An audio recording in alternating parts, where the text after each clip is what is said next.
Ghosts beneath the flood. Cuthelm's breathing slowed as his staff thrummed faintly in his grip. The air around him thickened. Dust and darkness shimmered with fragments of other time. The tunnel came alive. Figures ran through it, men, women, children, dressed in the ragged uniforms and work cloths of another age. The glow of lumen rods and hand lamps painted desperate faces. Some carried relics, others bundles of clothing or tools clutched like sacred things. "Come this way," someone shouted. "The trains are still in the station. We can escape." Their footsteps echoed in panic, reverberating down the corridor like thunder. One stumbled, another screamed, a child vanished into the crush of bodies. Cuthelm stood unmoving amid their ghosts, feeling the heat of their fear as if it pressed against his armor. Then silence. The crowd passed through him like mist, leaving only the hollow hum of the present. He exhaled slowly. "Echoes," he murmured, "the dead still running." Cuthelm paused at the edge of the corridor, lumen flickering over walls slick with condensation and pale rust. The air was close, thick with the metallic tang of recycled moisture. For a heartbeat he felt it, that faint psychic pressure, the way Elfric's presence had always brushed against the edges of his mind. Familiar, calm. Then movement, just ahead. A figure stood at the far end of the hall, wrapped in the pale armor of a ghastweird. White, polished, the runes faintly aglow. "Elfric?" Cuthelm whispered before he could stop himself. The figure turned, slow, deliberate, but its faceplate was blank. No light behind the lenses, no sound of breath. And then it was gone, vanished, as though the lumen had blinked. Only the cold hum of the deck remained. He lingered a moment longer before forcing himself onward, jaw clenched. The place was getting to him, or something here knew how to reach him. Cuthelm lowered his head. The runesmiths were ahead, their lumens dimming as they moved off. He followed, lighting the way with his staff, listening to ghosts. Runesmith Osric walked down the tunnel alone, leaving the others to examine the train of corpses. That was not his specialty. He had a different purpose. He stopped beside a wall where the ancient tiles were blackened and pitted, as though eaten by acid or scorched by heat long ago. His gauntlet brushed the surface, flaking away a century of grime. Behind him, the massive form of Godric shifted, his dreadnought voice booming through the narrow passage. "That's the third one," he rumbled. The Arbit's officer and a handful of militia who had followed gathered around, their lumens casting long shadows. The officer swept his light along the wall, then down the tunnel. "If this was weapons fire," he said, "someone was shooting from here, at someone right about where the dreadnought stands." Godric lowered his gaze. In the dust beneath his armored feet, deep claw-like gouges marked the floor. Across from him, the opposite wall bore cracked tiles, as if struck by a tremendous force. The Arbis pressed his palm against the fractured surface behind them. "The target dodged," he murmured, tracing the impact line with his gloved hand. "Shot struck this wall instead." "So," Osric said, straightening, "a running battle." "With Zeno's weapons," added Godric grimly. They heard a faint voice echoing ahead, the deacon's, steady and unhurried, only then realizing that the old man had wandered off. His lumen flickered at the far end of the corridor, just touching the threshold of another chamber. They moved after, finding the techno-archaeologist crouched beside a metallic skeleton, its frame warped and half-melted, limbs fused into the stone floor. Another lay further down by the hatchway, equally disfigured. "Ah," said Osric, his tone dry, "our metal friends. Almost feel as though I've missed them." He swept his auspex over the corroded remains, the device humming softly. "Destroyed the same way as the one on the train," he concluded. The Arbit's officer stepped past, his lumen beam sliding over the walls. He stopped, crouching to study the blackened scoring etched deep into the tiles. "These two were firing that way," he said, pointing back the way they had come. He followed the trail of impacts along the corridor, then turned his light toward the doorway. "Look, return fire from there. Both of these were taken down in crossfire." Osric leaned close to the wall, his gauntlet tracing the melted gouges. "Yes," he agreed, "we're following the aftermath of a running gunfight." Godric stooped and lifted one of the strange weapons with care, the barrel glinting faintly, long crystalline tubes fused to a skeletal grip. "Some form of disruptor, possibly," he rumbled, laying the weapon gently in his power claw. "So," Osric mused, Our metal friend who started all this came this way, and he was being pursued. The Arbitz took a slow drink from his flask, his breath fogging faintly in the cold air. Who, he asked at last, would metal skeleton men be running from through a deserted 20,000-year-old train station? Osric rubbed his chin, expression unreadable. That, he said softly, is the question. Techno-archaeologist Vane Kelev crouched beside the fused remains, his servo skulls hovering like pale ghosts over the scorched floor. He adjusted the lenses of his augmetic eye, voice calm and clinical despite the ruin before him.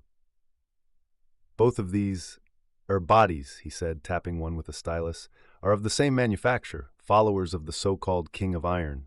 So presumably the ones they were chasing were friends of our unfortunate man in the pipe, who caused all this excitement. Or perhaps, he added, glancing toward the corridor, they were chasing him alone. Osric tilted his head, Auspex still humming softly. So, he said, we follow the trail, and at the end of it we'll find where these things came from. Godric turned, the low thrum of his reactor echoing down the tunnel. And what they were trying to stop, he added darkly. Without another word, they moved onward, servo skulls gliding ahead, lumen beams cutting through the dust and steam, deeper into the drowned arteries of the forgotten world. The tunnel widened again into what must once have been another transit hub. Osric, Godric, and techno-archaeologist Vane Kelev led the way, their combined lumens casting ghostly reflections over stagnant water and corroded metal. Behind them came the Arbitz and a handful of Fraterus militia, their weapons held tight, boots splashing softly in the ankle-deep flood. Where the first station had been ruined and half-collapsed, this one was eerily intact. Rows of trains stood side by side on parallel tracks, dozens of them, their once polished sides now black with corrosion. The air was thick with a metallic tang and the scent of rot long since turned to dust. Every carriage door hung open. Each cabin was empty. Whatever had happened here, it had emptied this place utterly. At the far end of the platform, a collapse sealed the tunnel, tons of stone and twisted metal choking off the route ahead. A few strands of what had once been warning tape clung to a broken post, frozen in time. They turned left through a side concourse where faded pick signs still clung to the walls. The characters, written in archaic Wirthan script, were almost unreadable, but Vane Kelev muttered translations as he went, half to himself and half to the Auspex that floated beside him. Departures, information, amenities, waiting concourse. The lumens revealed a cavernous waiting area, long rows of benches and seats stretching into the darkness. Tables lay overturned, scattered luggage bags half-rotted into mulch, their straps and clasps fossilized into the stone floor. At the center stood a strange and haunting sight, a tree of petrified wood that had burst through the flagstones, its bark glossy like obsidian. Around its roots clustered hundreds of bioluminescent mushrooms, their ghostly blue light spilling upward in drifting motes. For a moment, the group simply stopped, each of them staring in silence. The only sound was the gentle patter of condensation dripping from the vaulted ceiling. It must have grown here over centuries, Kelev murmured, almost reverent. Fed by the runoff, the mycelium, it's merged with the ferrocrete, the entire structure's alive. Godric's massive frame turned toward him with a low mechanical rumble. Alive, he repeated, and yet everything else here is dead. They pressed onward, passing through a doorway half-blocked by a fallen beam into what had once been a locker room. Rust flaked from the walls and scales, but the lockers themselves, ancient, sealed tight, still stood in perfect rows. The air inside was dry, still, preserved. Osric stepped forward, levering one open with his gauntlet. The hinges screamed, but the door gave way, revealing a neatly folded jumpsuit, the fabric impossibly intact. The faded mission patches gleamed faintly in the lumen light. He brushed the dust aside with care. The stitching was clear enough to read. Hildebeort, Plant Supervisor, 3rd Class. Beneath the name was a familiar emblem, the old sigil of the Nitwirtha Ark expedition, and below that the same 7-line insignia seen in the murals, the mark of the colonists. A young militia trooper craned his neck to see. "He looked after farming then?" he asked hesitantly. Godric's voice, deep and resonant, rumbled through the chamber. "No, not farming," he said, pointing one massive finger toward a smaller symbol printed below the name tag, a black triangle on yellow enclosing 3 curling rays. That's the mark of containment, radiation hazard. This man was no farmer. He was an engineer, one of the reactor teams, perhaps one of those who tended the great machine of Wolfgar we saw before. Osric nodded slowly, folding the relic with uncharacteristic care. If so, he said, then this was a changing station for those who kept the furnaces running. The Arbeits officer swept his lumen over the rows of sealed lockers. There could be hundreds of them, he said quietly, all the workers who never made it home. Vane Kelev stood motionless for a long moment, staring into the dark between the ranks of rusting lockers. They built paradise beneath the waves, he whispered, and drowned in it all the same. The echoes of his words followed them as they moved on, the last sounds in a place that had waited 20 millennia in silence. They emerged into a chamber unlike any they had seen before. The tunnel widened into a vast gallery whose roof arched so high that the upper floors vanished into shadow. Balconies and walkways curved around the walls in graceful tiers, at least 7 floors high. Their lumen globes and servo skulls spread out, beams cutting across broken railings and shattered stairwells. Many of the windows that lined the upper galleries still held fragments of ancient glass, warped and bubbled with age. Behind them were rooms choked with piles of rotted clothing, collapsed furniture, and rusted metal devices, their plastic casings cracked and warped. Osric paused at one, lifting a shattered relic of blackened steel and milky glass. Some kind of voxcaster, he muttered, his mechanical eyes flicking as he scanned the object. A personal communicator, perhaps, or a hololith display. Thousands of them. Indeed, whole chambers had collapsed under the weight of long-decayed goods. Shelves bent under the remains of picked screens, primitive cogitators, and fragmentary appliances. Where once potted plants had stood, now great tangles of pale mycelium spilled over the edges of the ledges. Mushrooms sprouted like candles, their dim glow adding a ghostly verdant hue to the air. Here and there, among the relics of another age, were the dead. Skeletal remains slumped against walls, gathered in small groups or lying where they had fallen. Some still clutched each other, bone fingers entwined. Others lay as if in prayer. Near one broken stairwell, a pile of skulls had turned to calcified stone, frozen in expressions of anguish that no longer had eyes to weep. This was no habitation, murmured techno-archaeologist Vane Kelev, his augmetic voice box rasping. A concourse, perhaps, a market for the transit lines, a place to trade and barter before departure. Imagine what this once was like. Merchants calling, engines humming, the smell of cooked food and hot oils. His voice faded as he looked down at the ruin around him. The Arbeits officer crouched beside a cluster of skeletons, shining his lumen across them. Different groups, he said grimly. See here, these with the fluted masks and carved bone trinkets, cultists. But over here, he gestured toward another heap, these were civilians, mothers, children, workers, and this one, he indicated a body with a corroded carapace plate still clinging to its chest, a Wigathon warrior. They fought together. Wolfgar came forward, kneeling beside the remains, the light of his Crozius staff flickering over the bones. An evacuation, he said softly. They tried to flee. The Arbeits nodded. Look up there along the upper levels, stairways leading to each tier, and there, he pointed across the far wall, glass transit platforms, the kind used for shuttles or lifts. The sea must have breached above and drowned it all. But before that, there was battle here. He shone his beam across the blackened walls where impacts had melted the ferrocrete into glass. Disruptor fire, autogun impacts, even plasma scoring. The civilians must have been trapped between both sides. Wolfgar rose to his full height, the sound of his armor echoing through the stillness. Then this was where the end came, he said. Kelev murmured quietly, more to himself than the others. A market of ghosts and a battlefield.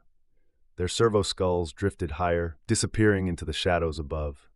Faint light from bioluminescent fungi shimmered off the fractured glass of the upper galleries. It looked almost like starlight, the last light these people had ever seen. Wolfgar led them deeper into the great concourse, his boots splashing in the shallow water as he passed row upon row of ruined stalls and shuttered shop fronts. He moved like a force of nature, quiet until spoken to, then a blunt instrument of judgment. Fools, His voice grated over the ruin. Their world is drowning, millions, perhaps billions drowning, and they fought one another. The deacon crouched by 3 skeletons laid out as if they had been seated at a table. The faded uniforms still bore the emblem of the Commonwealth of Man. He looked up and addressed Wolfgar softly. "You of all people should know the danger of heresy, Brother Scop." Wolfgar glanced at him, then toward a skull ornamented with cultist jewelry.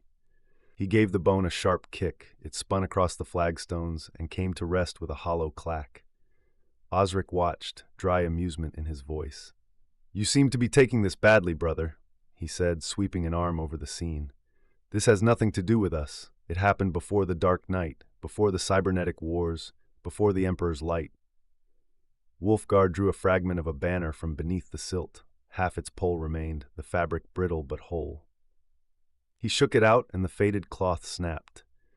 "This," he said, tossing it aside with contempt, "is the greater threat to mankind. Men turned on men, not Xenos, but the enemy within." Katerina peered into a store window. A tattered garment still hung on a hook, held by strips of plastic and a few surviving fastenings. The sight tugged at her. She turned back to them. "You speak truth, Brother Chaplain," she admitted, voice flat. "But it doesn't explain the Slaneshic trappings here. How were cultists of Cenarion present so far back?" The deacon ran his hand over a shelf of ruined books. Leather and parchment had long since decayed into a damp, fungus-matted pulp. Mushrooms sprouted from page edges and coil like tiny pale lanterns. He looked up, uneasy but steady. "I have thought on this. We assume the origin of Cenarion. Assumption is a poor altar. It's possible the cults we know later in history adopted aspects of an older faith, rituals and icons co-opted and refashioned. The War of Souls is older than our naming."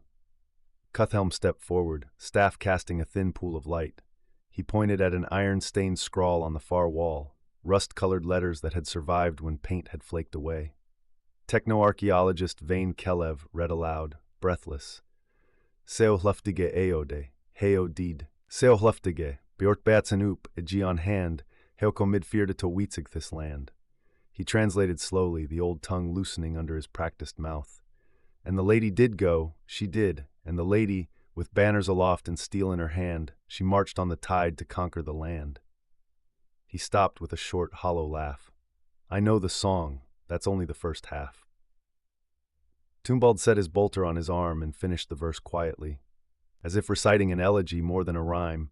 "But the sea took her name, and the sea took her kin. The waves rose up and pulled them all in." Cuthelm observed, thoughtful. At this point in history, the second half of the song had not been written. We are standing in the very moment when history erases the Lady Cenarion from this land. Wolfgar's tone was a low rumble as he replied, "Do not let ghosts breed enmity, brothers. These are shades and ruins. If the demon walked here, I will ask of her next we meet, before I take her head." He tipped his Crozius once and strode onward into the dim-lit arcade of the marketplace. They followed in his wake, the water whispering at their heels. The silent booths and smashed vitrines watched them like a city of tombs. Above, the gallery rings vanished into black, and the mushrooms along the steps glowed cold and green like embers in a drowned hearth. Cuthelm hung back, watching the others at a distance. He worked his auspex over a dead console, half of its keys fused by ancient fire. The psychic current rose again unbidden. The floor trembled faintly beneath his boots, and the distant wail of klaxons filled the dark. Then came music, a thin, warbling melody from some ancient Tannoy system, echoing down the buried tunnels, a cheerful tune that jarred against the screams and gunfire that accompanied it. Voices shouted over it. "Fegward!" cried one. Defiant or afraid, Cuthelm couldn't tell. Others screamed, the sound of weapons discharging, ricochets lost in the gloom. Then the tannoy crackled again, the music cutting off. A woman's voice spoke, faintly metallic, as if filtered through a servitor's decayed vox core. "Evacuation procedures in place. Inundation above has reached critical point. All upper levels are sealed. Do not attempt vertical access. Transverse highway is operable, but may be compromised." Cuthelm saw flashes of people around him again, a swirl of luminous after-images. Close by, a small group stood arguing. "We could take the wagon," said a man's shade, his face half-lit, voice weary. "Head for Trantor. The starport will be better than fleeing up the Homburg. A woman in a torn jumpsuit clutched the hands of two children, though their faces were only wisps of light, ghost forms flickering in and out. The man shook his head. "No," he said firmly. "The mountain is our best bet." Then the vision wavered, the air itself rippling as if submerged. The ghosts dissolved into smoke and light, leaving only the sound of dripping water and the distant moan of metal under pressure. His mind wandered despite discipline. A faint static whisper crackled through the vox, indecipherable but strangely familiar in cadence. He froze. The pitch, the rhythm, it was Elfric's voice, filtered and broken, saying something half-remembered from long ago. "Hold the light, brother. Hold it steady." He looked around sharply, helmet lenses sweeping the shadows. Nothing. "Strange," he whispered, shutting off the vox. Echoes in the machine. But he could still feel it, an awareness watching him from beyond the edge of perception, distant but warm, almost sorrowful. He tightened his grip on his staff and forced his breathing to slow, willing the sensation away. The psychic signature of the place pressed close, whispering like the deep sea. Cuthelm placed the auspex in his cloak and moved on, following the others. Behind him he left an imprint, a shadow where he had been. The face of Elfric looked after him. "Your place is here," he said. Cuthelm spun around, staff raised, just an empty wall, and darkness looked back. He lowered his staff and moved on. He was seeing things, no hearing things, bever a good sign for a librarian. He shook off the feeling as he followed the others. The Arbites ahead moved cautiously among the wrecks, boots crunching over glass and brittle bones. The air was dry, stale, the tang of ozone and ancient metal sharp beneath the recycled filters of their helms. Wulfgar's voice came through the vox, low and grim. "Pilgrims, refugees, they died running." Osric knelt by a vehicle overturned against a support pillar, his gauntlet brushing frost from a cracked window. Inside, skeletal fingers still clutched at a child's toy, its plasteel frame warped, eyes long melted away. "They thought this place would save them," he murmured. "The tunnels, safe passage to the Undercity, perhaps. Instead, a tomb." A lumen swept across a nearby bulk hauler, revealing scorched symbols etched into its hull. The techno-archaeologist leaned close, tracing them with a servo pointer. The trio moved slowly between the corroded hulks, their footfalls echoing faintly through the vault. The stale air was thick with the scent of oxidized metal and age. Lumens flickered along the arches as the techno-archaeologist paused beside a half-buried vehicle. His mechadendrites hissed as they unfolded, brushing away dust and debris.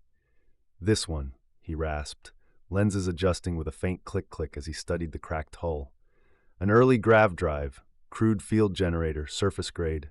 The stabilizer cores are fused, likely collapsed when the power grid failed. Osric crouched beside him, running a gauntlet along the melted chassis. No insulation, no secondary dampeners. The kind of design they used before the unification of Mars. It would have ridden close to the ground.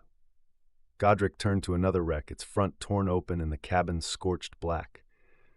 "This combustion," he said, the word distasteful. "Primitive hydrocarbons, a dead technology by the Dark Knight era, remarkably preserved." He trailed off, drawing a thin blade from his servo arm to chip away a piece of the engine block. Wulfgar leaned in, brow furrowed beneath his helm. "You mean they burned fuel?" "Yes," Godric replied. "The ancients were resourceful but reckless, inefficient. This city lived by combustion, grav, and charge. Here," another vehicle drew his attention. This one relied on stored current. He waved a mechadendrite scanner over the cracked floor. Battery housing, lithium chemistry, depleted. The energy cells melted through the chassis when containment failed. Enough heat to slag the metal beneath. Osric straightened, his helm sweeping the gloom. And still the dead came here to flee. Whatever drowned this place, it came fast. A silence fell between them. Beyond the shattered parking vault, a tunnel mouth gaped wide, lined with the faint outlines of signage in a dead tongue. The techno-archaeologist stepped closer, his lumens catching the curve of the walls as the structure dropped away into darkness. Wulfgar followed, Osric at his side. The space widened until it became a colossal corridor, 6 lanes across, stretching in both directions into utter blackness. "This was no mere road," Osric said. "It's a buried artery, a transit vein beneath the city. It must link all the other cities." Why has it not flooded? Wolfgar asked, the echo of his voice vanishing into the dark. Godric turned slowly, lumens reflecting on the scorched concrete. Flood, he repeated. No, this was containment. There will be great blast doors throughout the system, vast seals meant to divide the sectors. Godric's hand rested on his weapon. Good design, or we would be breathing water. The lumen beams flickered as they stepped into the tunnel. Ahead, the silence of the underworld pressed close, and far in the distance, a faint metallic sound began to echo. The Arbides officer, Sergeant Varick, looked up from his auspex. Motion, he said, bearing northeast, 40 meters, then gone. At once, the group spread into a half-circle formation. Wolfgar signaled silently. 2 of the Frateris militia fanned out to flank, weapons raised. The air hummed faintly with static. A faint sound echoed from beyond the rows of dead machines, a metallic click followed by another, deliberate and rhythmic. Not random movement, a pattern. Osric raised his plasma pistol.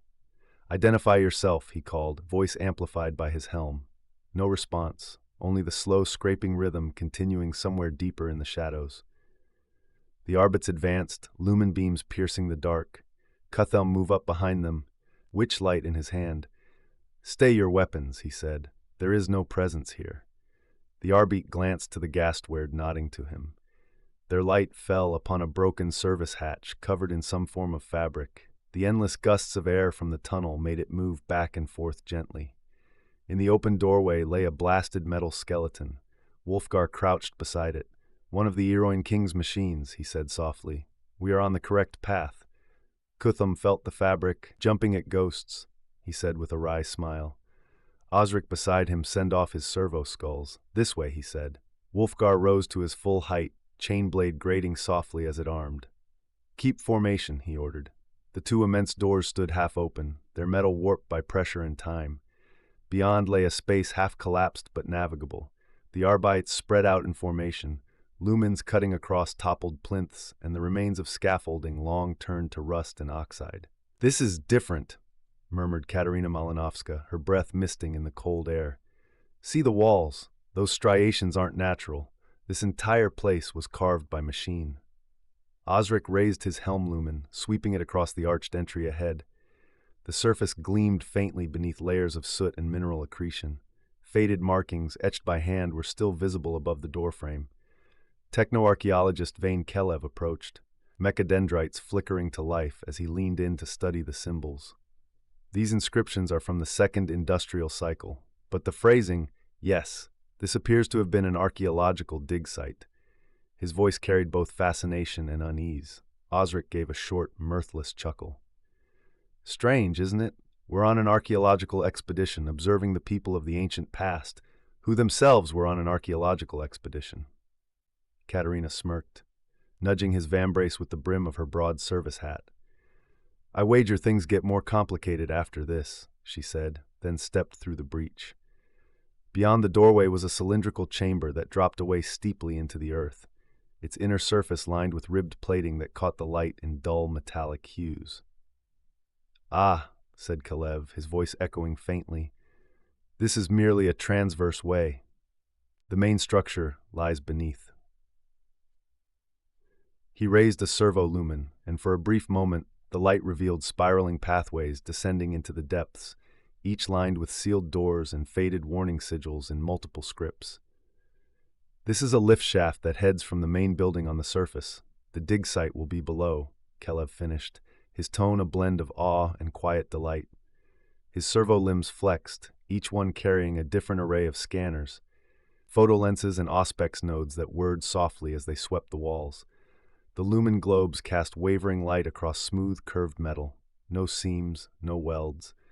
The surface gleamed faintly beneath centuries of mineral dust like skin stretched over bone. Osric peered at the faint glyphs cut above the doorway they had entered through. They were excavating something then, layers of ruin under ruin, the ghosts studying ghosts. Katerina adjusted her rebreather, shaking her head as she moved past him. Her lumen beam swept over a descending shaft cut cleanly through the floor, a spiral ramp dropping into the black. Oh good, a staircase. Kelev's optical sensors dilated, his Binheric murmuring rising in pitch. Transverse conduit confirmed. The curvature suggests anti-grav lift systems once ran here, long deactivated, no radiation, stable atmosphere. We proceed carefully. He descended first, metal feet clicking against the ancient alloy. Observe the consistency of the alloy, he called over his shoulder. No corrosion, no fracturing. This is not ferrocrete. It's something else.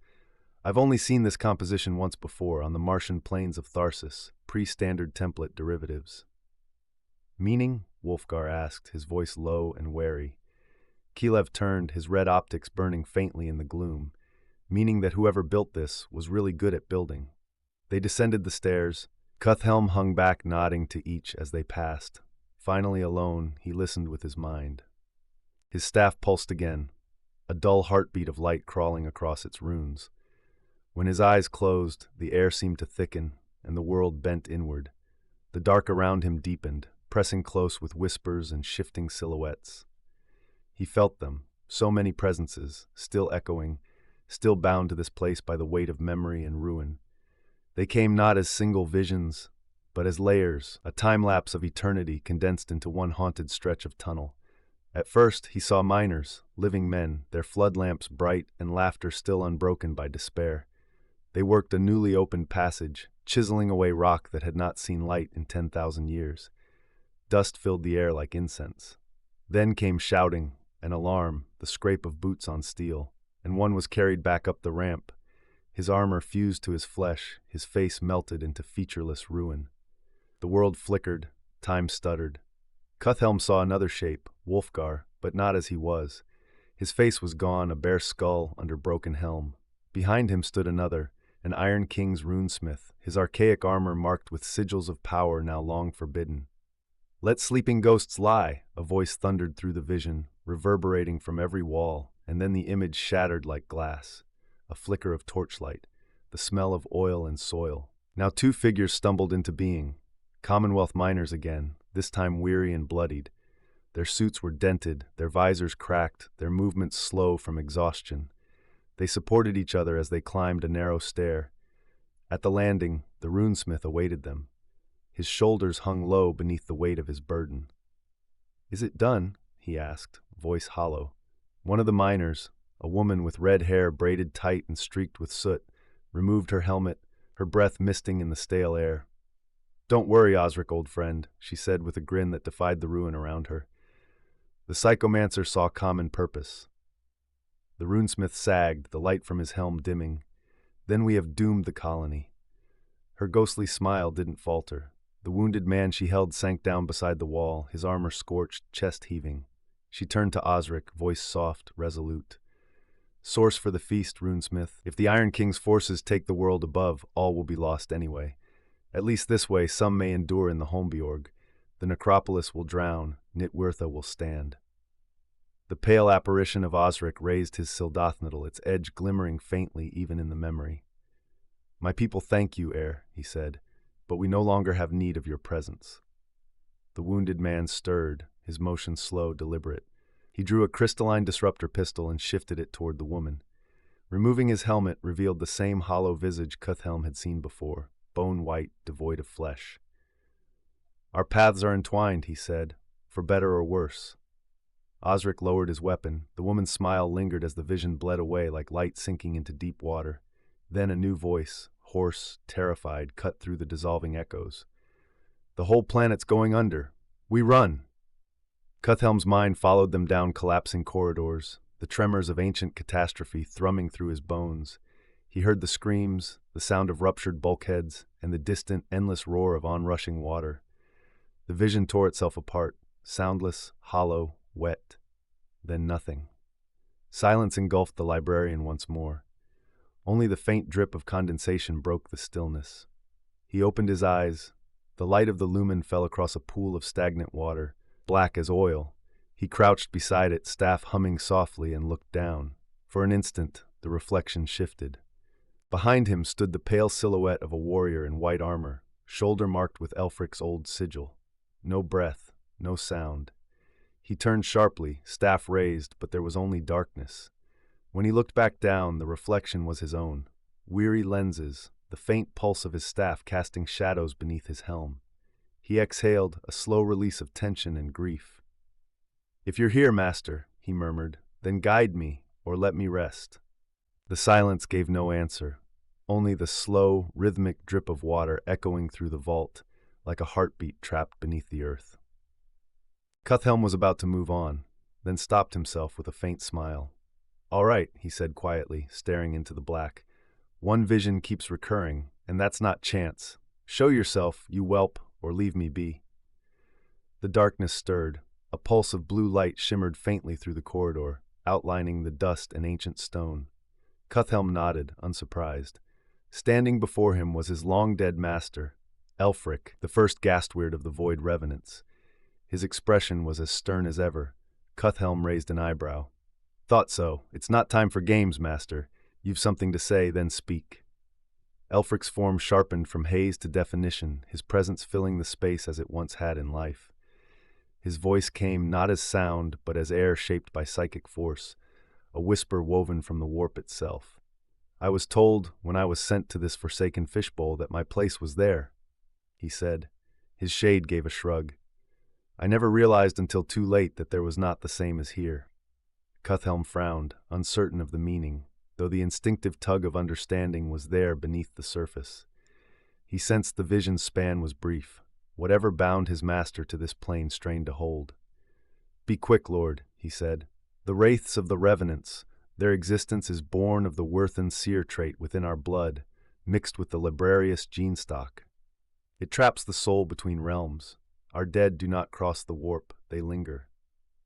Elfric's shade nodded slowly. "You guess as much. It is true. Your fallen follow the living, bound by oaths and memory. The Revenants are never truly alone." Cuthhelm drove his staff into the ground and folded his arms. "But you are not Worthen," he said. "Explain that before I exorcise you as a demon in Astartes form."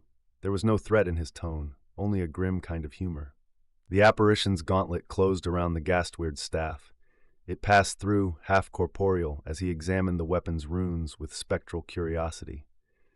"I faltered when I died," Elfric admitted. "I was to betray you and Beornwulf. I meant to lead the chapter myself. I died for that folly." Cuthhelm's expression hardened, but he did not move or speak. Elfric turned the staff, studying it with a faint, rueful smile before offering it back reverently. "I was correct, in a sense," he said.